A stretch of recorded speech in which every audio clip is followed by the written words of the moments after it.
दोस्तों एक जमाना था जब मिडिल क्लास फैमिली में स्कूटर का होना बहुत ही प्राउड फील कराता था, लेकिन 90s का दौर आते आते बाइक्स ने स्कूटर्स की जगह लेना शुरू कर दिया। भारत में सबसे पहले जिस मोटरसाइकिल का क्रेज सबके सर पर सवार था वो थी हीरो होंडा। अगर आप भी 90s बॉर्न हैं तो आपने भी इन बाइक्स का क्रेज जरूर देखा होगा। हीरो होंडा दो अलग अलग कंपनीज हीरो और होंडा के मिलने से बनी थी, जिसे इतनी पॉपुलैरिटी मिली कि 2001 में ये वर्ल्ड की लार्जेस्ट टू व्हीलर कंपनी बन गई। उस वक्त की बात करें जब हीरो और होंडा दोनों मिलकर काम कर रहे थे, तब इन्होंने इंडियन टू व्हीलर मार्केट का 50% से भी ज्यादा मार्केट शेयर कैप्चर कर रखा था। लेकिन धीरे धीरे इस ज्वाइंट वेंचर में दरारें पड़ने लगी और आखिरकार 2010 में हीरो ग्रुप और होंडा मोटर्स अलग हो गए। क्या आपने कभी सोचा है कि एक साइकिल बनाने वाली कंपनी हीरो ग्रुप के पास इतनी हिम्मत कहां से आई कि उसने दुनिया के सबसे फेमस बाइक मैन्युफैक्चरर से अपने नाते तोड़ लिए? कुछ लोगों का मानना है कि इस अलगाव की असली वजह होंडा की तरफ से मिलने वाला धोखा था, लेकिन असल कहानी कुछ और ही है। हीरो ग्रुप और होंडा मोटर्स एक दूसरे से अलग क्यों हुए और आज ये दोनों कंपनीज किस पोजीशन पर हैं,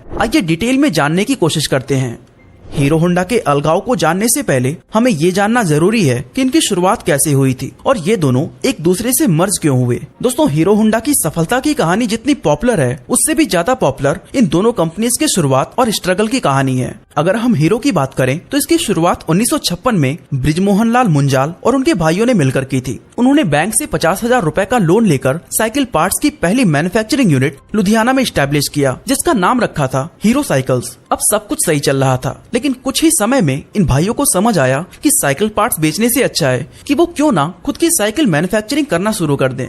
इसी आइडिया के साथ कंपनी ने अपने बाइसिकल मार्केट में उतारना शुरू कर दिया। इसके बाद अभी सिर्फ 10 साल ही बीते थे कि 1966 के दौरान हीरो साइकिल्स ने सालाना 1 लाख से ज्यादा बाइसिकल मैन्युफैक्चर करके सबको हैरानी में डाल दिया। इसकी कामयाबी का अंदाजा आप इस बात से लगा सकते हैं कि जो कंपनी कभी दिन की सिर्फ 25 साइकिल्स बनाया करती थी, वो 1986 के दौरान हर रोज 18,500 साइकिल्स मैन्युफैक्चर करने लगी और इसके चलते हीरो साइकिल का नाम वर्ल्ड के लार्जेस्ट बाइसिकल मैन्युफैक्चरर के तौर पर Guinness book of world record में भी दर्ज किया गया था। आज हीरो साइकिल अपने प्रोडक्ट को इंडिया सहित मिडिल ईस्ट, अफ्रीका, एशिया और यूरोप जैसे 89 कंट्रीज में एक्सपोर्ट करती है। अब बात करें होंडा की तो ये हीरो से भी ज्यादा पुरानी कंपनी है और इसकी शुरुआत जापान के रहने वाले सोइचिरो होंडा ने की थी। शुरुआती दिनों में वो एक गैराज में साफ सफाई का काम किया करते थे, लेकिन अपनी लगन से उन्होंने जल्द ही मैकेनिक का काम सीख लिया। काफी साल तक ये काम करने के बाद उन्होंने अपनी खुद की कंपनी टोकाई सीकी हैवी इंडस्ट्री की शुरुआत की, जहां वो पिस्टन रिंग बनाने का काम करते थे।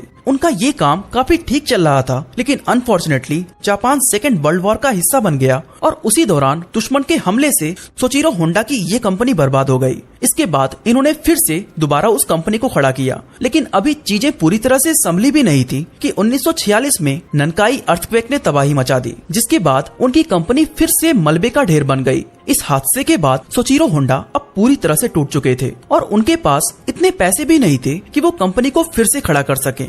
थोड़े समय बाद इन्होंने फैक्ट्री के एसेट्स टोयोटा कंपनी को 4,50,000 येन में बेच दिया और अक्टूबर 1946 में उन पैसों से होंडा टेक्निकल रिसर्च इंस्टीट्यूट की स्थापना की। उसी दौरान उन्होंने देखा कि सेकेंड वर्ल्ड वॉर में मिली हार और भूकंप की वजह से जापान में इतनी गरीबी आ गई है कि लोग पैदल चलने पर मजबूर हो गए हैं। यहीं से उनके दिमाग में एक आइडिया आया कि क्यों ना साइकिल में एक छोटा सा इंजन जोड़ दिया जाए। उनका ये आइडिया काम कर गया और कुछ ही समय के अंदर उनकी सस्ती बाइक की डिमांड बहुत ही ज्यादा बढ़ गई। फिर साल 1949 में उन्होंने होंडा टेक्निकल रिसर्च इंस्टीट्यूट का नाम बदलकर होंडा मोटर्स कर दिया। बदलते वक्त के साथ इन्होंने नए नए इनोवेशन किए और एक से बढ़कर एक व्हीकल लॉन्च किए जो लोगों को बहुत ज्यादा पसंद आए। इस तरह देखते ही देखते साल 1959 तक होंडा दुनिया की सबसे बड़ी मोटर बाइक मैन्युफैक्चरर बन गई। अब इन दोनों कंपनीज के मर्जर की बात करें तो ये दास्तां उस दौर की है जब हीरो कंपनी दुनिया की सबसे बड़ी साइकिल बनाने वाली कंपनीज में से एक थी और उस दौरान उसने हीरो मैजेस्टिक मॉप बनाना शुरू किया था, जिसे अमेरिका, अफ्रीका और यूरोप जैसे देशों में बड़ी संख्या में एक्सपोर्ट किया जाता था। बदलते वक्त के साथ हीरो कंपनी के मालिक ब्रिजमोहन लाल मुंजाल ने ये गौर किया कि इंटरनेशनल मार्केट में मोटरसाइकिल का बिजनेस काफी तेजी से ग्रो कर रहा है और इसका इंडिया में भी एक अच्छा स्कोप हो सकता है, क्योंकि उस समय इंडिया में टू व्हीलर्स के नाम पर सिर्फ 2 ही ऑप्शन मौजूद थे, पहला स्कूटर और दूसरा मॉप बाइक। लेकिन उनके सामने सबसे बड़ा चैलेंज था उसमें लगने वाला इंजन, क्योंकि इंजन की टेक्नोलॉजी इंडिया में मौजूद नहीं थी। लेकिन ब्रिजमोहन लाल मुंजाल ने भी ये ठान ली थी कि वो इस टेक्नोलॉजी को इंडिया में लाकर रहेंगे और इसके लिए उनके पास एक मात्र ऑप्शन था, ऐसी कोई फॉरेन कंपनीज के साथ कोलैबोरेट करना जिनके पास बाइक मैन्युफैक्चरिंग करने का एक्सपीरियंस हो। ये वो दौर था जब कोई भी फॉरेन कंपनी सीधे सीधे इंडिया में आकर इन्वेस्ट नहीं कर सकती थी, लेकिन गवर्नमेंट ने इस चीज की छूट दे रखी थी कि अगर कोई इंडियन कंपनी चाहे तो वो किसी फॉरेन कंपनी के साथ मिलकर इंडिया में कारोबार शुरू कर सकती है। इसी चीज का फायदा उठाते हुए बृजमोहन लाल मुंजाल ने जापानीज कंपनी होंडा के पास अपना प्रपोजल भेजा, जो उस समय तक दुनिया की सबसे बड़ी मोटरसाइकिल कंपनी बन चुकी थी। होंडा कंपनी ने इस प्रपोजल को एक झटके में एक्सेप्ट कर लिया, क्योंकि उसके लिए इंडिया जैसी बड़ी और अनटैप्ड मार्केट किसी सोने के अंडे देने वाली मुर्गी से कम नहीं थी। इसके बाद इन दोनों कंपनीज के बीच ये एग्रीमेंट हुआ कि हीरो बाइक्स की बॉडी तैयार करेगा तो होंडा उनके लिए इंजन सप्लाई का काम करेगा। इसके अलावा इन दोनों कंपनीज ने एक एनओसी भी साइन किया, जिसमें मेंशन था कि ये दोनों कंपनीज फ्यूचर में कभी भी एक दूसरे के अगेंस्ट अपना प्रोडक्ट लॉन्च नहीं करेंगी।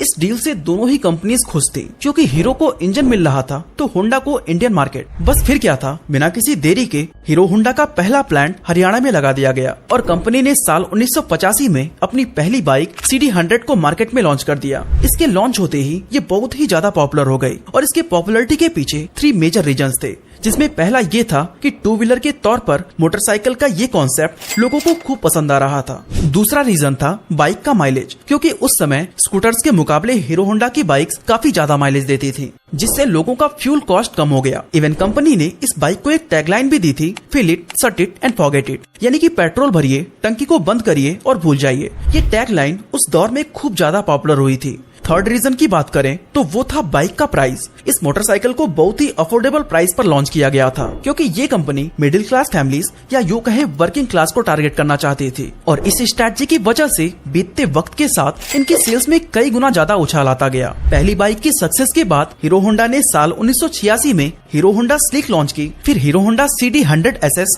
और हीरो होंडा CD100 डिलक्स। लेकिन उस दौरान जापानीज करेंसी में उछाल आ गया। इससे जो स्पेयर पार्ट्स जापान से इंपोर्ट हो रहे थे उनके रेट्स धीरे धीरे बढ़ने लग गए। ऐसे में हीरो होंडा के लिए एक किफायती बाइक बनाना दिनों दिन अब मुश्किल होने लगा था। साथ ही इतने सारे कॉम्पिटिटर्स आ गए जो हीरो होंडा की मार्केट में सेध लगाना शुरू कर दिया। दोस्तों, हीरो होंडा का मकसद था लोगों को बजट में बाइक देना और कंपनी इस विश्वास को तोड़ना नहीं चाहती थी। इसके चलते हीरो होंडा ने लंबे समय तक अपने मोटरसाइकिल्स को नुकसान में बेचा। हालांकि 1990 में डॉलर का एक्सचेंज प्राइस रेगुलेट होने के बाद कंपनी को राहत मिली और एक बार फिर से प्रॉफिट का दौर शुरू हो गया। यही वो समय था जब हीरो होंडा का प्रॉफिट $10 मिलियन को पार कर गया था और ये उस जमाने में एक बहुत ही बड़ा नंबर था। थोड़ा और समय गुजरा तो हीरो होंडा ने अपनी बाइक्स को किस्त पर देना शुरू कर दिया, जिससे और भी ज्यादा कस्टमर्स जुड़ने लगे और देखते ही देखते ये बाइक हर घर की शान बन गई। अब दोस्तों, यहाँ तक देखें तो इंडियन मार्केट में हीरो होंडा का कारोबार बहुत ही अच्छा चल रहा था और इसे देखकर शायद ही कोई अंदाजा लगा सकता था कि इन दोनों कंपनीज के बीच कोई विवाद चल रहा है। लेकिन कंपनी की इंटरनल सिचुएशन बहुत ही ज्यादा मतभेदों से भरी हुई थी। एक्चुअली प्रॉब्लम तब शुरू हुई जब हीरो होंडा की बाइक्स दूसरे देशों में बेचने की बात रखी गई। दोस्तों, होंडा मोटर्स पहले से ही काफी पुरानी और दुनिया की जानी मानी कंपनी थी, जो रशिया, अमेरिका और इन जैसी कई सारे डेवलप कंट्रीज में अपनी बाइक्स को एक्सपोर्ट कर रही थी। लेकिन जब हीरो होंडा की बाइक्स को उस मार्केट में उतारने की बात की गई तो होंडा मोटर्स इसके बिल्कुल खिलाफ हो गया, क्योंकि उसको डर लगने लगा था कि अगर वहाँ ये बाइक सेल किए गए तो होंडा की मार्केट खराब हो सकती है। ऐसे में होंडा कंपनी चाहती थी कि हीरो होंडा इंडिया के अलावा सिर्फ नेपाल, भूटान और बांग्लादेश जैसे पड़ोसी देशों तक ही लिमिटेड रहे। इस मतभेद का नतीजा ये हुआ कि दोनों कंपनीज के रिलेशंस खराब होने लगे और कई तरह के इंटरनल इश्यूज भी डेवलप हो गए। अब हीरो के साथ प्रॉब्लम ये थी कि वो सिर्फ बाइक्स की बॉडी बनाता था और वो इंजन के लिए अभी भी होंडा पर ही रिलाई करता था। लेकिन इन सब कॉन्फ्लिक्ट की वजह से उसे लगने लगा कि ये कोलैबोरेशन ज्यादा दिनों तक नहीं चल पाएगा और होंडा से अलग होने के बाद भी अगर वो कंपनी को रन करना चाहता है तो उसे इंजन भी खुद ही मैन्युफैक्चर करना होगा। इसके बाद हीरो ने इंजीनियर्स की एक टीम बनाई और इंजन की टेक्नोलॉजी को डेवलप करना शुरू कर दिया। ये चीज होंडा को बिल्कुल भी पसंद नहीं आई और दोनों के बीच कॉन्फ्लिक्ट और भी ज्यादा बढ़ गया। इनके बीच और भी कई सारे मतभेद थे, जैसे कि हीरो होंडा की बाइक्स को डेवलप्ड कंट्रीज में सेल करने के लिए होंडा हीरो से बहुत ज्यादा रॉयल्टीज की डिमांड करने लगा। इसके अलावा इन्होंने कोलैबोरेशन के टाइम एक एनओसी साइन किया था कि ये एक दूसरे के मुकाबले बाइक को लॉन्च नहीं करेंगे। लेकिन होंडा ने इस एग्रीमेंट को नजरअंदाज करते हुए साल 1999 में इंडिया के अंदर अपनी एक सेपरेट कंपनी स्टार्ट कर दी, जिसका नाम था Honda motorcycle and scooter India private limited. अब होंडा ने अपनी बाइक्स को सेम उसी सेगमेंट में उतारना शुरू कर दिया था जिसमें हीरो होंडा अपनी बाइक्स को पहले से ही लॉन्च कर रहा था, और वो भी लगभग उन्हीं दामों में। इसका नतीजा ये हुआ कि हीरो होंडा के कस्टमर्स अब बंटने लग गए, जिससे हीरो ग्रुप को भारी नुकसान का सामना करना पड़ा। ऐसे में हीरो कंपनी अभी भी हीरो होंडा के प्रॉफिट में अपनी हिस्सेदारी तक ही लिमिटेड था, लेकिन होंडा कंपनी के दोनों हाथ में लड्डू थे, जो एक तो हीरो होंडा से मिल रहा था और दूसरा अपनी सेपरेट कंपनी होंडा से। इस तरह ये सारे रीजंस हीरो कंपनी को होंडा से सेपरेट होने के लिए काफी थे। नतीजन साल 2010 आते आते दोनों कंपनीज एक दूसरे से अलग हो गयी। हीरो होंडा में दोनों कंपनीज के 26% के शेयर थे, जिसके बाद होंडा ने अपने हिस्से के सारे शेयर्स हीरो कंपनी को 1.2 अरब डॉलर में बेच दिए। इसके बाद हीरो ने अपनी कंपनी का नाम बदलकर हीरो मोटो कॉर्प कर दिया और अपने सारे ऑपरेशंस खुद ही हैंडल करने लगा। लेकिन इस सेपरेशन का दोनों कंपनीज पर कितना बड़ा इम्पैक्ट पड़ा, उन्हें कौन कौन से चैलेंजेस का सामना करना पड़ा और आज ये दोनों कंपनीज किस पोजीशन पर हैं, आइए जानने की कोशिश करते हैं।